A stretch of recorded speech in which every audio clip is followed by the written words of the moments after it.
Ramanujan science classes में सभी प्यारे विद्यार्थियों का स्वागत है। और कल का टॉपिक जो अपन ने पढ़ा था उसके आगे अपन पढ़ रहे हैं गायोस के नियम का अगला अनुप्रयोग अपन पढ़ने जा रहे हैं। अभी आज अपन जो पढ़ेंगे उसका टॉपिक का नाम है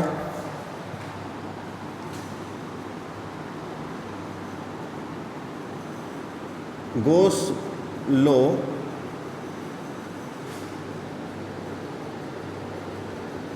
एप्लीकेशंस। गाउस के नियम के अनुप्रयोग में अब चौथा अनुप्रयोग अपन पढ़ने जा रहे हैं, नंबर 4, समरूप आवेशित गोलीय कोष। गोलीय कोष का मतलब खोखला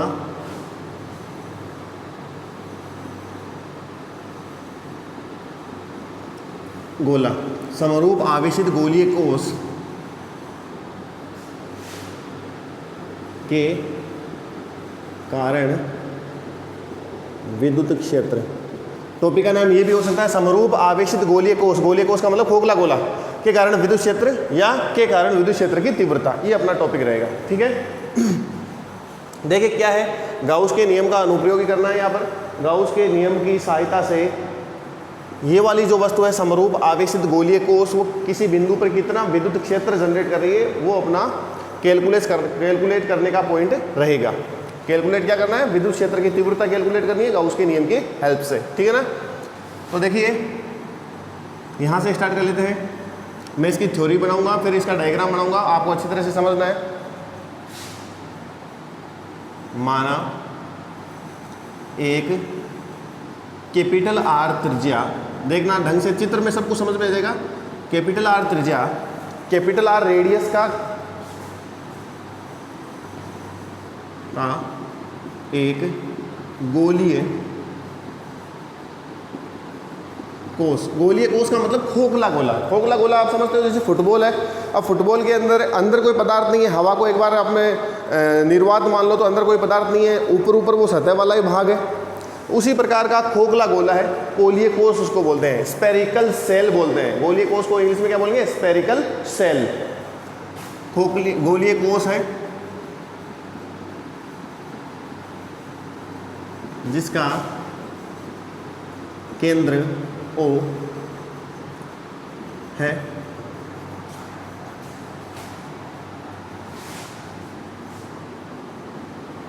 इस गोलीय कोष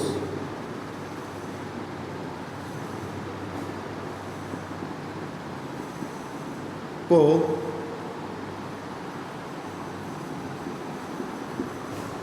आवेशित करने पर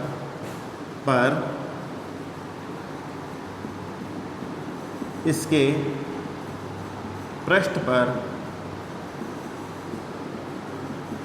आवेशों का एक समान रूप से वितरण हुआ है। देखिए ढंग से थ्योरी में क्या लिख रहा हूं मैं डायग्राम के थ्रू आपको समझाऊंगा, टेंशन ना लीजिए। वितरण हुआ है, माना गोलीय कोष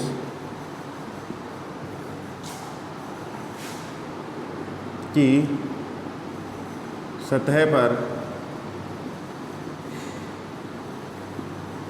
कुल आवेश कैपिटल Q है।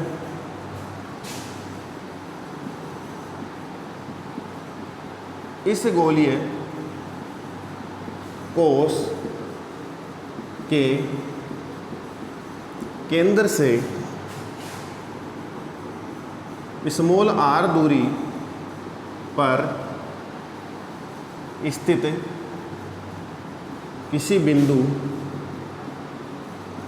P पर विद्युत क्षेत्र की गणना करनी, ये अपना मकसद रहेगा। अब देखिए डायग्राम के थ्रू ये पूरी की पूरी थ्योरी आप समझ जाओगे। ये अपना ऊपर वाला जो टॉपिक है हेडिंग है वो तो आप देख लेना क्या है। अब देखिए अपने पास में क्या है, एक गोलीय कोष है, मतलब खोखला गोला है, खोखला गोला हो गया। ये इस प्रकार है, आपको यहाँ पर ये वृत्त नहीं मानना है, गोला मानना है। इस प्रकार क्या करती है, गोलियाँ करती है, ठीक है ना। इसकी त्रिज्या कितनी है, त्रिज्या इसकी है कैपिटल R। केंद्र क्या है, इसका केंद्र का नाम बोला गया है O। अब अंदर कोई पदार्थ है ही नहीं, अंदर पदार्थ नहीं है, ये सतह सतह वाले भाग के ऊपर ही पदार्थ है। तो जब मैं इसको आवेशित करूंगा तो यहाँ अंदर पदार्थ ही नहीं, तो फिर आवेश का जो वितरण होगा वो अंदर पदार्थ में नहीं होगा, सतह पर होगा। तो आवेश एक समान रूप से इसकी सतह के ऊपर वितरित है। कहाँ वितरित है, अंदर नहीं है, अंदर तो कोई पदार्थ ही नहीं है, खोखला है। सतह के ऊपर आवेशों का वितरण हुआ है। अब ध्यान दीजिए, आवेश सतह के ऊपर वितरित है, तो मैं यहाँ पर आवेश घनत्व वाला कौन सा कॉन्सेप्ट काम में लूँगा। जैसे आपको पहले से ही बताया गया था, उस पहले वाले टॉपिक में भी बताया था, अगर सतह के ऊपर आवेश है तो सिग्मा वाला कॉन्सेप्ट काम में लेगा, पृष्ठीय आवेश घनत्व वाला कॉन्सेप्ट काम में आएगा। अगर लंबाई के रूप में आवेश है, रेखीय आवेश वितरण है, तो लेमडा वाला कॉन्सेप्ट काम में आएगा। अगर आयतन के अंदर आवेशों का वितरण एक समान रूप से हुआ है तो रो वाला कॉन्सेप्ट, मतलब आयतन आवेश घनत्व वाला कॉन्सेप्ट काम में आएगा। यहाँ पर कौन सा काम में आ रहा है, यहाँ पर सतह के ऊपर आवेशों का वितरण है, इस प्रकार से सतह है, ठीक है ना, गोला मानना है इसको। तो आवेश जैसे फुटबॉल की सतह, सतह के ऊपर ऊपर आवेशों का वितरण हुआ है, वैसे ही यहाँ पर हुआ है। तो यहाँ पर माना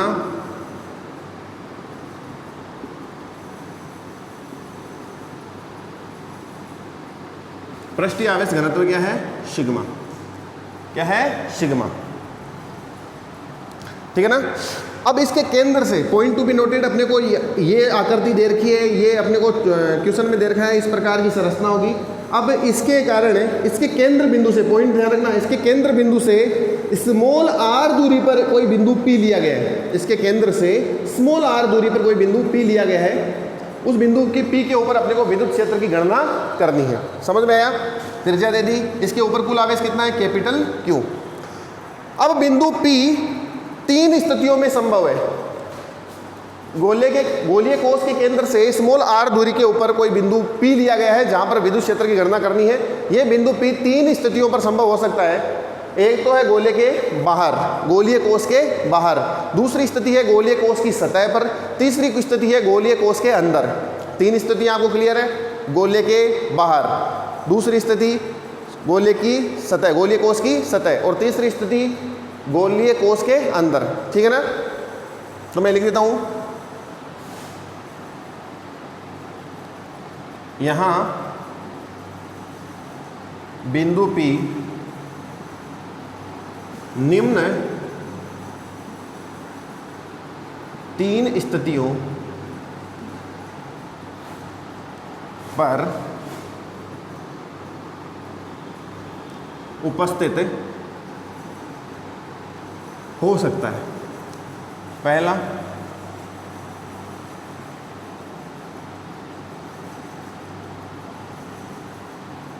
गोलीय कोष के बाहर, गोलीय कोष के बाहर, बाहर के कहाँ होगा, जैसे ये गोलीय कोष है उसके बाहर लोगे तो यहाँ पर ले लो, यहाँ पर ले लो, यहाँ पर ले लो, यहाँ पर ले लो, गोलीय कोष के बाहर लेना है। तो जो बिंदु O की, मतलब इसके गोले के केंद्र की उस बिंदु P से दूरी थी वो तो अपन ने स्मॉल r मानी थी। जब बिंदु P बाहर होगा तो स्मॉल r का मान क्या गोले की खुद की त्रिज्या से बड़ा नहीं होगा क्या। जब बिंदु P इस गोले से बाहर होगा तो देखो O से लेके P यहाँ तक स्मॉल r दूरी इतनी बड़ी है, जबकि गोले की त्रिज्या क्या है, इतनी है, कैपिटल R के रूप में। जब गोले से बाहर होगा बिंदु P, तब क्या होगा, जो दूरी है स्मॉल r वो कैपिटल R से बड़ी होगी। समझ में आया नहीं है, कमेंट सेक्शन में आप मेरे को बता देना, आप रेगुलर कमेंट करते रहना। समझ में नहीं है कोई सा भी पॉइंट तो मेरे को कभी भी आप कॉन्टैक्ट नंबर आप सबके पास में भेज देना, कोई समस्या हो तो। दूसरी स्थिति है, ये बिंदु P इस गोले की सतह पर भी तो हो सकता है। सतह पर होगा, मान लो इस सतह पर होगा तो ये यहाँ पर हो सकता है, यहाँ पर होगा तो इसका मतलब है जो बिंदु P की O से दूरी स्मॉल r है वो तो कैपिटल R के बराबर हो जाएगी। सतह पर है तो बिंदु P की जो दूरी है O से स्मॉल r वो कैपिटल R के बराबर, मतलब त्रिज्या के बराबर। तो यहाँ पर दूसरी स्थिति लिख देता हूँ मैं, गोलीय कोष की सतह पर मतलब स्मॉल r बराबर है कैपिटल R के। ये क्लियर है कंडीशन। तीसरी स्थिति,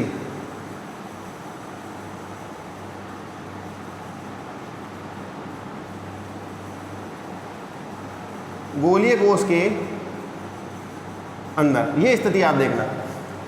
तीसरी स्थिति गोलीय कोष के अंदर, देखो कैसे देखोगे, जब बिंदु P को आप गोले के अंदर ले लोगे यहाँ पर, तो इसका मतलब O से P की दूरी होगी वो तो स्मॉल r होगी, अंदर होगा तो इसका मतलब O से जो P की दूरी स्मॉल r है वो इसकी खुद की त्रिज्या से छोटी होगी, तब होगा small r less than capital R।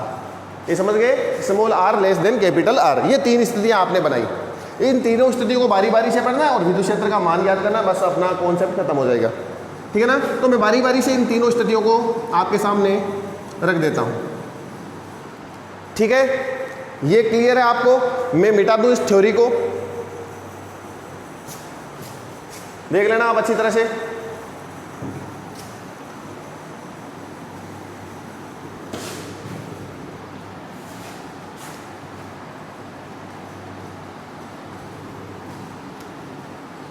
निम्न तीन स्थितियां आपको समझ में आ गई, कौन कौन सी स्थिति पर अपने को विद्युत क्षेत्र ज्ञात करना है, अर्थात बिंदु P कौन कौन सी स्थितियों पर उपस्थित हो सकता है। तो पहली स्थिति, उन्हीं तीनों स्थितियों में पहली स्थिति में वापस उठा रहा हूं, जब बिंदु P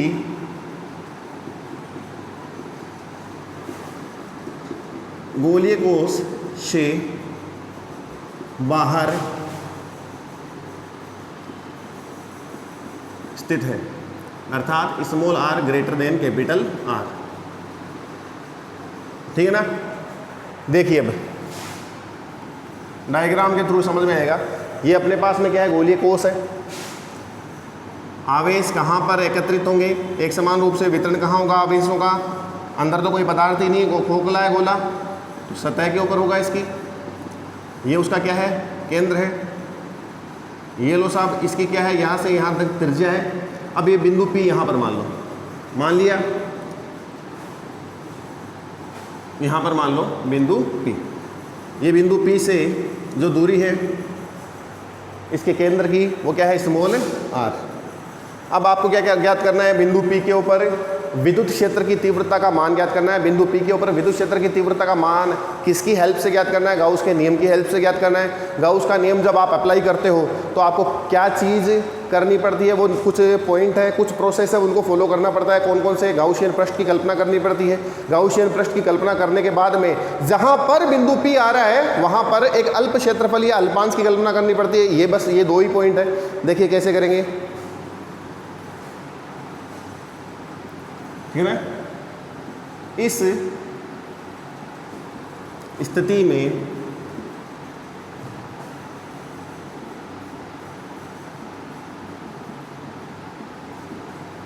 गोलीय कोष के केंद्र को केंद्र मानकर स्मॉल r त्रिज्या के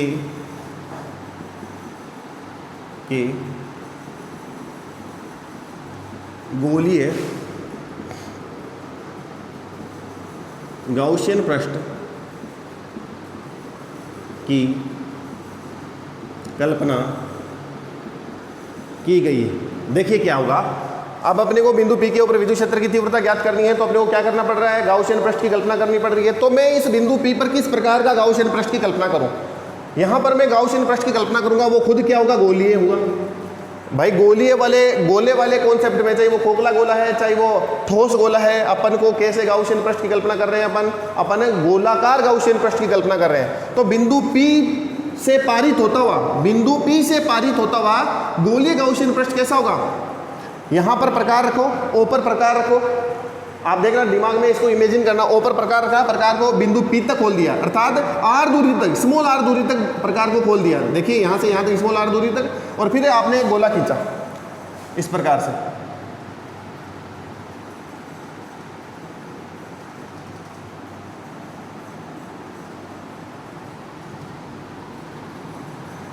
ठीक है ना। ये डॉट डॉट क्या है, ये गाउसियन पृष्ठ है। गाउसियन पृष्ठ कैसा है? काल्पनिक है, क्योंकि अपन ने केवल कैलकुलेशन करने के लिए इसको बनाया है। बिंदु P से पारित हुआ गाउसियन पृष्ठ आपको नजर आ रहा है। गाउसियन पृष्ठ की गोलाकार गाउसियन पृष्ठ की त्रिज्या कितनी है? स्मॉल r है, ठीक है। यहां पर बिंदु P है। अब देखिए बिंदु P यहां था, अब क्या करना है? इस वाले भाग के ऊपर बिंदु P जहां पर है उस जगह गाउसियन पृष्ठ पर एक अल्पांश क्षेत्रफल की आप कल्पना करो। वही प्रोसेस है जो पहले किया था, अपने को अल्पांश की कल्पना करनी पड़ेगी। अल्पांश किस प्रकार का होगा? चूंकि गाउसियन पृष्ठ यहाँ पर क्या है? गोलीय गाउसीय पृष्ठ है, तो उसके पृष्ठ के ऊपर अल्पांश की कल्पना करूंगा तो वो क्षेत्रफल सदिश के रूप में आएगा, क्षेत्रफल के रूप में आएगा। तो देखिए मैंने यहाँ पर अल्पांश की कल्पना की है। उस अल्पांश के क्षेत्रफल सदिश की, अल्पांश क्या है? ds। अल्पांश के क्षेत्रफल सदिश की दिशा क्या होगी? जैसे आपको यहाँ पर देखिए, इसको आप मानो उस काल्पनिक गोले की वो गाउसियन पृष्ठ की सतह मान लो, तो यहाँ पर आपने अल्पांश की कल्पना की, यहाँ पर देखो अल्पांश की कल्पना की, तो इसकी दिशा क्या होगी? ऐसे होगी। यहाँ पर कर दूंगा तो इसकी दिशा क्या होगी? ऐसे होगी। तो देखिए गोलीय गाउसियन पृष्ठ के ऊपर अल्पांश की कल्पना की अपन ने, जो बिंदु P के ऊपर है, वहाँ पर अल्पांश की दिशा, अल्पांश क्षेत्रफल की दिशा क्या होगी? ऐसे होगी, ds वेक्टर की दिशा। अब मेरे को ये बताओ कि जहां पर आपने अल्पांश क्षेत्रफल, अल्प क्षेत्रफल माना है गाउसियन पृष्ठ के ऊपर छोटा सा भाग अल्पांश, वहां पर विद्युत क्षेत्र की दिशा क्या होगी? देखो यहाँ पर विद्युत क्षेत्र जनरेट कौन कर रहा है? यहाँ पर इसके पीछे पॉजिटिव आवेशों से आवेशित गोला आ रहा है, गोलीय कोष आ रहा है, तो यहाँ पर पॉजिटिव आवेशों के कारण इस जगह, इस छोटे से भाग के ऊपर विद्युत क्षेत्र की दिशा कहाँ होगी? ऐसे होगी ना, बाहर की ओर। तो बाहर की ओर देखोगे तो ये विद्युत क्षेत्र की दिशा भी ऐसे ही होगी। तो मैं इनकी दिशा दोनों को सेम ही कर देता हूँ। समझ में आया? अब देखो यहां पर थ्योरी में लिख देता हूं मैं, यहां पे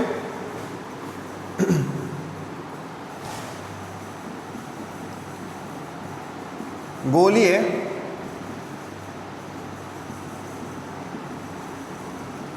गाउसियन पृष्ठ पर अल्पांश क्षेत्र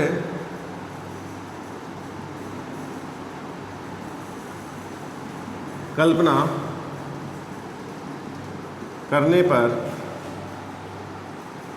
गोलीय गाउसियन पृष्ठ पर अल्पांश क्षेत्रफल की कल्पना करने पर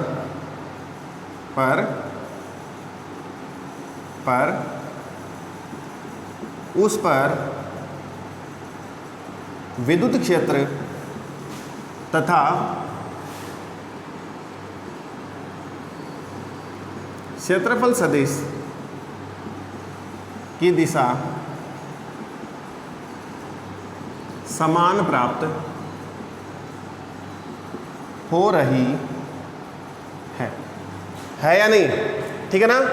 अब अपने को क्या ज्ञात करना है? बस अपने सब कुछ कर लिया है, अब अपने को सिर्फ और सिर्फ फ्लक्स का मान पता करना है। किसका मान पता करना है? फ्लक्स का मान पता करना है। फ्लक्स का मान इस गाउसियन पृष्ठ से पारित फ्लक्स कितना है? ये दो प्रकार से पता कर सकते हैं, एक तो गाउस के खुद के नियम से, एक फ्लक्स की परिभाषा से आता है।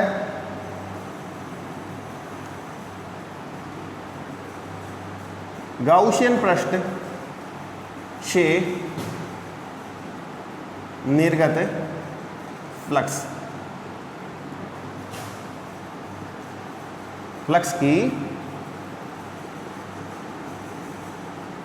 परिभाषा अनुसार, फ्लक्स की परिभाषा अनुसार आप याद कर सकते हो, फाई बराबर क्या होता है? फाई बराबर होता है, जैसे बंद पृष्ठ है तो क्लोज इंटीग्रल या साइक्लिक इंटीग्रल सतह का बंद समाकलन ई डॉट ds होता नहीं होता? यह बंद पृष्ठ का समाकलन ऐसा ही होता है। क्या फ्लक्स की परिभाषा अनुसार अपन फाई का मान यही देखते हैं? पता है सबको? अब देखिए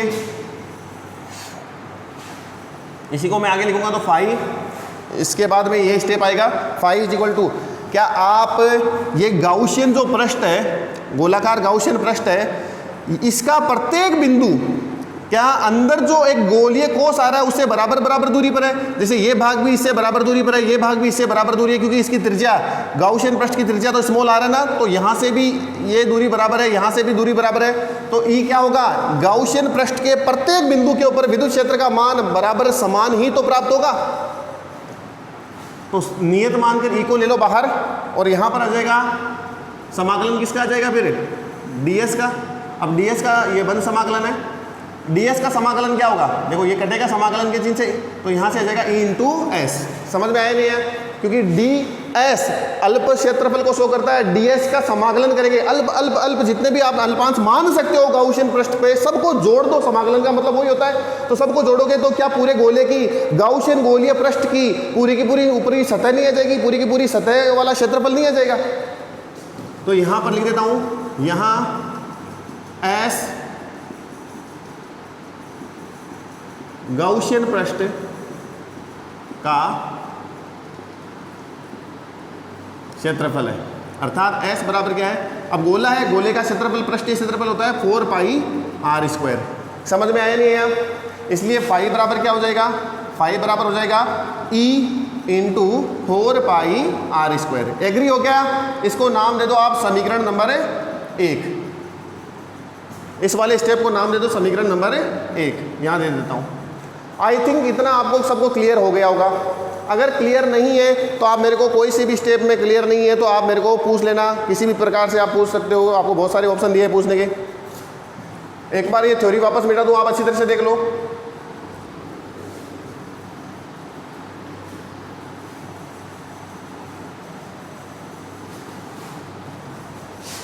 हाँ, अब देखो फ्लक्स का मान अपन ने ज्ञात कर लिया भाई, एक तरीका फ्लक्स की परिभाषा से, दूसरा तरीका है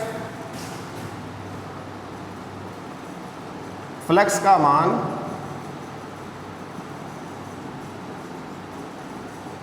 गाउस के नियम से, फ्लक्स का मान गाउस के नियम से पता है कितना होता है, फाई बराबर परिबद्ध आवेश अपॉन एप्सिलॉन नॉट। ये आई थिंक ये सबको फॉर्मूला क्लियर होगा। अभी ये बताना कि जो अपन ने गोलीय कोष लिया था, गोलीय कोष के ऊपर कुल आवेश कितना था, कैपिटल Q। क्या इस गाउसियन पृष्ठ से, जो अपन ने काल्पनिक गाउसियन पृष्ठ की यहाँ पर कल्पना की डॉट डॉट के रूप में जो आपको दिख रहा है, क्या इस गाउसियन पृष्ठ से ये पूरा का पूरा गोला या इस गोले का आवेश परिबद्ध नहीं है क्या? ये कैपिटल Q आवेश जो कंप्लीट आवेश है इस अंदर वाले गोलीय कोष के ऊपर, क्या इससे गाउसियन पृष्ठ से घिरा हुआ नहीं है क्या? बिल्कुल है। तो मैं Q परिबद्ध को लिख सकता हूं। इसके बाद में यहां पर पहुंच जाना, यहां Q परिबद्ध कितना है, घिरा हुआ आवेश कितना है गोलीय गाउसियन पृष्ठ से, वो कितना है कैपिटल Q के बराबर। इसलिए ये हो जाएगा कितना, capital Q upon epsilon not. हाँ या ना बोलिए, बताइए, समझ में नहीं आया वहां? ठीक है, ये इक्वेशन नंबर 2। अब देखो इक्वेशन नंबर 1 और इक्वेशन नंबर 2 दोनों को फाई को ही रिप्रेजेंट कर रही है, इसलिए समीकरण 1 व 2 से क्या हो जाएगा, बराबर कर दो e into 4 pi are square, that is equal to capital Q upon epsilon naught. हो गया ये क्लियर? मेरे को चाहिए केवल E का मान, बिंदु P यहाँ पर था, बिंदु P के ऊपर E का मान कितना हुआ वो चाहिए मेरे को, वो कितना होगा Q upon 4 pi epsilon not और आर स्क्वायर। हो जाएगा इतना। मैं इसको थोड़ा सा अरेंज करके लिखूँ तो E that is equal to, उसको लिख सकता हूँ 1 अपॉन 4 पाई एप्सिलॉन 0 को अलग लिख दो और Q upon r square. I think इतना क्लियर होगा आपको। ये हो गया। बताइए किसका मान है 1 अपॉन 4 पाई एप्सिलॉन 0? इसको अपन बोलते हैं स्थिर वैद्युतिकी बल नियतांक, जो बोलते हैं K का मान। K होता है 1 अपॉन 4 पाई एप्सिलॉन 0 पर मानकर चल रहे हैं, तो E बराबर हो जाएगा KQ अपॉन आर स्क्वायर। एक तो ये। अब यहाँ पर विद्युत क्षेत्र का जो मान आया है उसका केवल परिमाण शो करने का, या दिशा के रूप में लिखें तो सदिश रूप में, सदिश रूप में आपको यहाँ से सोचना है कि बिंदु P पर विद्युत क्षेत्र की दिशा क्या होगी। अरे पॉजिटिव आवेश है ना यहाँ पर, तो बिंदु P के ऊपर विद्युत क्षेत्र की दिशा क्या होगी? जैसे यहाँ से देख रहे हो तो इस R की दिशा में, स्मॉल r की दिशा में देखते जाओ तो इसी दिशा में आगे बढ़ रहा है विद्युत क्षेत्र। R क्या है, स्मॉल r की दिशा में देखते जाओ। O बिंदु के ऊपर यहाँ से आंख रखो और स्मॉल r की दिशा में देखते जाओ, तो क्या बिंदु P के ऊपर विद्युत क्षेत्र की दिशा विस्थापन की दिशा के अनुदिश नहीं है क्या सदिश रूप में? तो E बराबर KQ अपॉन आर स्क्वायर और आर केप। तो यहाँ पर मैं लिख देता हूँ, यहाँ विद्युत क्षेत्र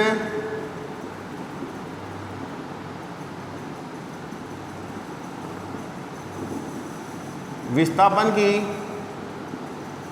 दिशा के अनुदिश कार्यरत है। ठीक है ना, विद्युत क्षेत्र विस्थापन की दिशा के अनुदिश कार्यरत है। विस्थापन की दिशा के अनुदिश ही तो लग रहा है। और विस्थापन की दिशा को बताने के लिए, विस्थापन की दिशा को बताने के लिए मेरे को विस्थापन की दिशा के अनुदिश क्या लेना पड़ेगा, एकांक सदिश। अर्थात आर जो विस्थापन है उसके ऊपर केप लगा दो तो वो आर की दिशा को व्यक्त करने लग जाएगा फिर फॉर्मूला। ठीक है ना, क्लियर है इतना? आगे बढ़े, चाहो तो इसको एक नाम दे सकते हो आप, इसको नाम दे सकते हो समीकरण नंबर 3। 1 2 तो पहले आ गए, समीकरण नंबर 3। अच्छा, एक चीज और है, इतना अगर आप कर लोगे तो आपका एक स्टेप क्लियर हो जाएगा। विद्युत क्षेत्र बाहर कितना जनरेट हो रहा है गोलीय कोष के, उतना जनरेट हो जाएगा, वो समझ में आ गया। एक छोटा सा आप यहाँ पर एक काम और भी कर सकते हो, इसी फॉर्मूले को तोड़ मरोड़ करके दूसरी तरह से पेश करना है। चूंकि अपने को पता है यहाँ पर पृष्ठीय आवेश घनत्व तो सिग्मा क्या होता है, कैपिटल क्यू, इस गोलीय कोष के लिए कैपिटल क्यू अपॉन इसका क्षेत्रफल। समझ में आया भाई? सिग्मा क्या होता है, पृष्ठीय आवेश घनत्व है, उसका मान कितना होता है, कुल आवेश अपॉन कुल क्षेत्रफल। तो बताइए कितना होगा, Q upon 4 pi capital R square, यही होगा इसके लिए, अंदर वाले के लिए। तो मैं क्यू का मान क्या रख सकता हूँ, क्यू होगा sigma into 4 pi are square. आई बात समझ में? क्या आप समीकरण नंबर 3 में कैपिटल क्यू का मान रख सकते हो, इसलिए ई बराबर हो जाएगा, के तो है ही, के का मान लिख दो आप 1/4 पाई एप्सिलॉन 0 रख सकते हो। और क्यू का मान ये उठा के रख दो समीकरण नंबर 3 में, कितना हो जाएगा 4 पाई, सिग्मा लिख दो पहले, sigma 4 pi are square upon ये वाला और आर केप। देखिए क्या कटेगा, 4 पाई से 4 पाई कैंसिल आउट हो जाएगा, तो बचेगा क्या, सिग्मा अपॉन एप्सिलॉन नोट बचेगा एक तरफ, r square upon small r square और ये आर केप। यहाँ पर आर केप विस्थापन की दिशा को ही शो कर रहा है, विस्थापन की दिशा में एकांक सदिश लिया गया है। तो एक फॉर्मूला ये जनरेट हो जाएगा विद्युत क्षेत्र का बिंदु P के ऊपर, और वो फॉर्मूला आएगा पृष्ठीय आवेश घनत्व के पदों में। ये फॉर्मूला तो सिंपल, यही बेसिक फॉर्मूला यही है, इसी को तोड़ मरोड़ करके इस रूप में पेश किया गया है। यहाँ से बाद में यहाँ देखना है और यहाँ तक पहुँचना है। ठीक है ना, चाहे तो आप इतना लिख दोगे, अगर आपके बाय द वे सवाल एग्जाम में आया तो इतना लिख दोगे तो भी चल जाएगा, नंबर नहीं कटेंगे, लेकिन आपको यहाँ तक पहुँचना भी आना चाहिए। ठीक है ना, आपके नॉलेज के लिए। ठीक है, अपन आगे बढ़े।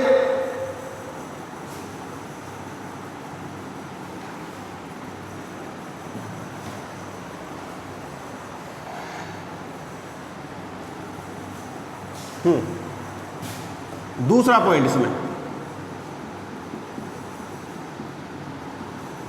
क्या है, दूसरी स्थिति गोलीय कोष की सतह पर।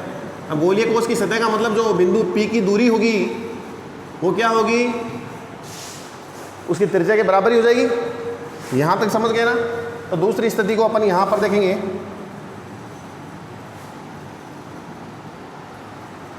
कि बिंदु P कहाँ है, ये लो साहब गोले की सतह के ऊपर है। अब जो बिंदु P की O से दूरी है, मतलब केंद्र से दूरी है, वो तो आपको पता ही था कितनी होती है, स्मॉल आर होती है। और इस स्थिति में ये भी त्रिज्या है और स्मॉल आर भी त्रिज्या है, कैपिटल आर भी त्रिज्या और स्मॉल आर भी इस गोले की त्रिज्या। इसका मतलब है स्मॉल आर और कैपिटल आर दोनों ही बराबर है।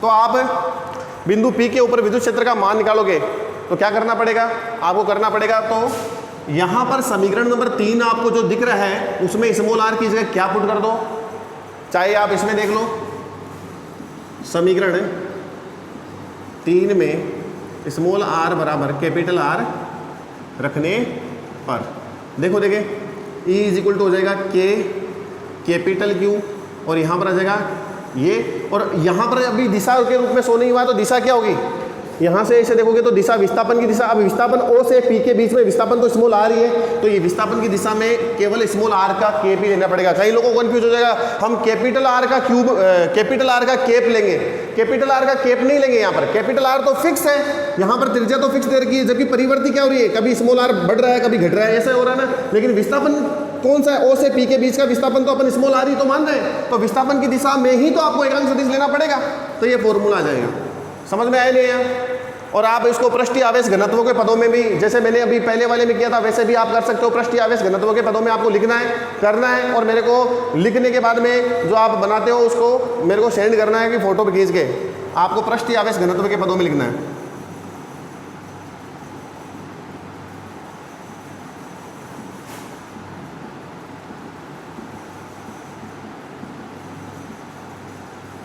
जैसे मैंने लिखा था उसको कन्वर्ट किया, तो यहाँ पर आपको कन्वर्ट करना है। कैसे करोगे?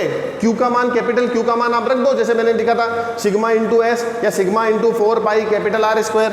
तो Q का मान रखोगे तो यहाँ पर जो भी आएगा वो आपके सामने आएगा, ठीक है ना। तीसरी स्थिति, आई थिंक ये आपको समझ में आ गया, वो डायग्राम देख लीजिए। तीसरी स्थिति,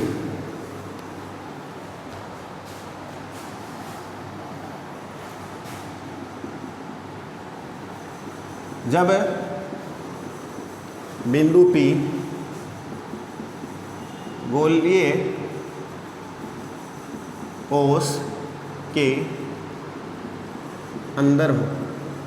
अंदर होने का मतलब है, ये लो साहब, यहाँ से O से P यहाँ पर, P यहाँ पर भी हो सकता है, यहाँ पर भी हो सकता है, यहाँ पर अंदर कहीं हो सकता है ना। बिंदु P की O से दूरी हमेशा ही अपन स्मॉल r मान रहे हैं। बताइए स्मॉल r और कैपिटल R में क्या संबंध है? जब यहाँ पर बिंदु P अंदर अपन ले रहे हैं तो स्मॉल r और कैपिटल R में क्या संबंध है? सबको ही दिख रहा है, स्मॉल r छोटा है कैपिटल R से। समझ में आया? तो देखिए, चूंकि इस स्थिति में, देखो इस स्थिति में जब आप बिंदु P से पारित होता हुआ गाउसियन पृष्ठ की कल्पना करोगे, बिंदु P से पारित होता हुआ स्मॉल r त्रिज्या का गाउसियन पृष्ठ यहाँ पर बनाओगे, तो बताओ अंदर तो कोई आवेश है ही नहीं। तो अंदर वाले भाग में यदि आपने गाउसियन पृष्ठ बना लिया है तो उस गाउसियन पृष्ठ से परिबद्ध आवेश तो शून्य होगा। इस अंदर वाले गाउसियन पृष्ठ के से कोई परिबद्ध आवेश है क्या? वो ही नहीं है। तो इस स्थिति में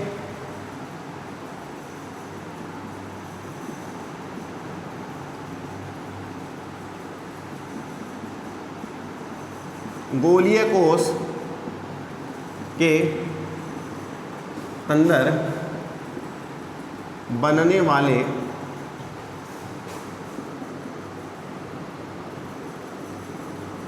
गाउसियन पृष्ठ से परिबद्ध आवेश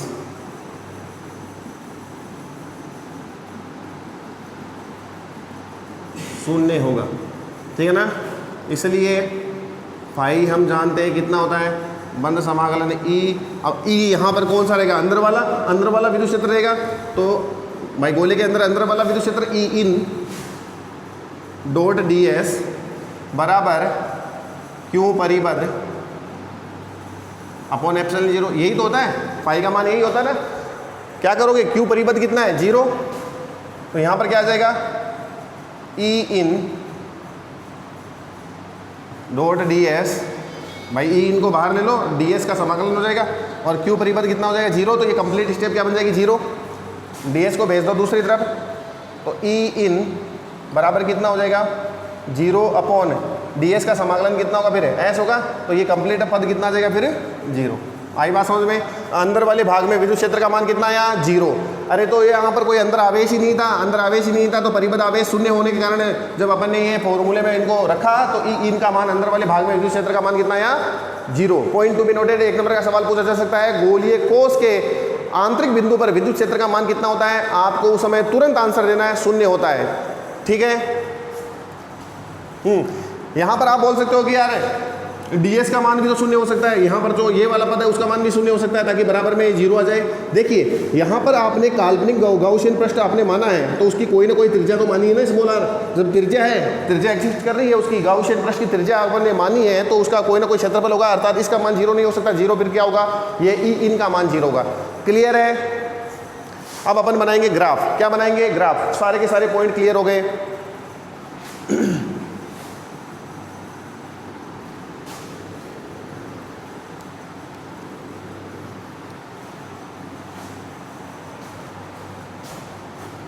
इसी पॉइंट में चलेंगे अब ग्राफ। देखिए ग्राफ में पहला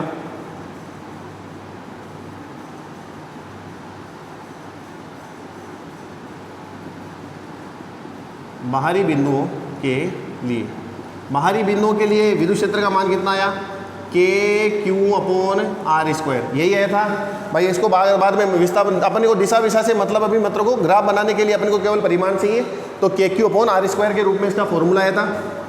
यहाँ से बाहरी बिंदुओं के लिए मैं जो मान रख रहा हूँ विद्युत क्षेत्र का, वो ई आउट कर दूँ क्या, कोई दिक्कत नहीं होगी। तो यहाँ से आपको क्लियरली दिख रहा है ई आउट व्युत्क्रमानुपाती है ऐसे। दूसरा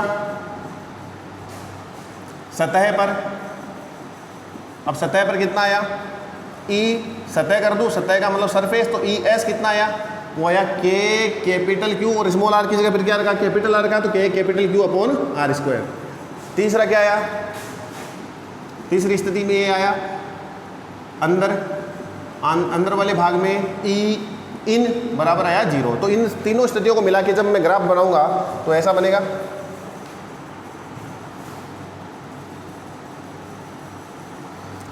एक्स एक्स पे ले लो आप दूरी क्या थी, स्मॉल आर, और वाई एक्स पे ले लो आप विद्युत क्षेत्र मतलब ई। दूरी को कम करते करते जब मैं दूरी को 0 कर दूंगा, दूरी 0 कहाँ पर होगी, अरे दूरी का कैलकुलेशन अपन कहाँ से स्टार्ट कर रहे हैं, गोलीय कोष के केंद्र से O से स्टार्ट कर रहे हैं। तो जब दूरी घटती जब मैं बिंदु O पर ही पहुंच जाऊंगा तो दूरी का मान स्मॉल आर का मान कितना होगा, 0। स्मॉल आर का मान 0 है तो अंदर वाली कंडीशन है, अंदर वाली कंडीशन में विद्युत क्षेत्र का मान कितना है, 0। देखिए यहाँ पर इस जगह देखिए, ये गोलीय कोष था, ये इसका केंद्र O था, बिंदु P की स्थिति एक तो बाहर थी यहाँ पर, दूसरी स्थिति सतह पर, दूसरी स्थिति यहाँ पर थी, पहली स्थिति यहाँ पर थी, और तीसरी स्थिति थी अंदर। पहली स्थिति पर विद्युत क्षेत्र का मान दूरी के वर्ग के व्युत्क्रमानुपाती आया था। पहली स्थिति बाहर वाली थी तो दूरी के वर्ग के व्युत्क्रमानुपाती के रूप में क्या आया था, विद्युत क्षेत्र। दूसरी स्थिति सतह पर विद्युत क्षेत्र का मान क्या आया था, K/Q/R², मतलब सबसे ज्यादा कहाँ पर है, सतह पर ही विद्युत क्षेत्र का मान आया था। तीसरी स्थिति पर विद्युत क्षेत्र का मान कितना आया था, 0। तो तीसरी स्थिति अंदर वाली है, अंदर वाली स्थिति यहाँ से मतलब जैसे ही आप स्मॉल आर का मान कैपिटल आर से छोटा कर दोगे, यहाँ से अंदर वाले भाग पर आ जाओगे, आप अंदर वाले भाग में पहुँच जाओगे। अंदर वाला भाग यहाँ से चालू होते होते कहाँ पर गया, स्मॉल आर बराबर कैपिटल आर तक अंदर वाला ही भाग है, उसके इधर अंदर वाला ही भाग है। अंदर वाले भाग में जब आप स्मॉल आर कैपिटल आर के बराबर कर दोगे, उस जगह तक विद्युत क्षेत्र का मान कितना है, 0। स्मॉल आर जैसे ही कैपिटल आर के बराबर हुआ, कहाँ पर पहुंच गए आप, गोलीय कोष की सतह पर पहुंच गए। गोलीय कोष की सतह पर विद्युत क्षेत्र का मान अचानक से मैक्सिमम पर पहुंच गया। अरे भाई यहाँ पर 0 है तो फिर जैसे ही आप यहाँ पर देखो तो मैक्सिमम, क्योंकि उसके बाद तो विद्युत क्षेत्र का मान घटना है, तो मैक्सिमम स्थिति से ही आगे घटा जा सकता है।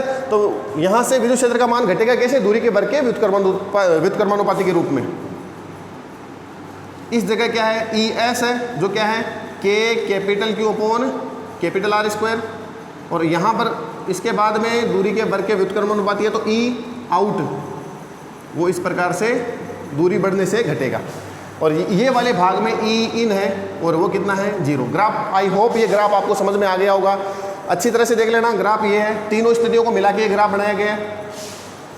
ठीक है, ये टॉपिक क्लियर हो गया, ये पूरा आज का टॉपिक यही है। अब एक नोट में बात लिख देता हूँ 1 मिनट के लिए।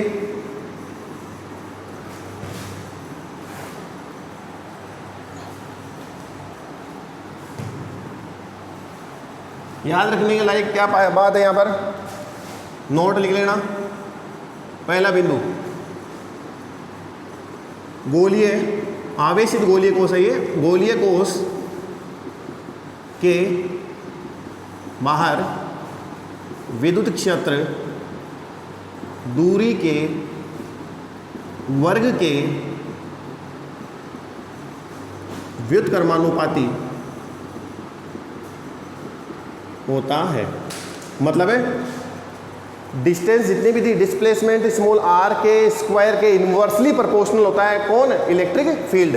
कहाँ पर, आउट वाली कंडीशन में। दूसरी,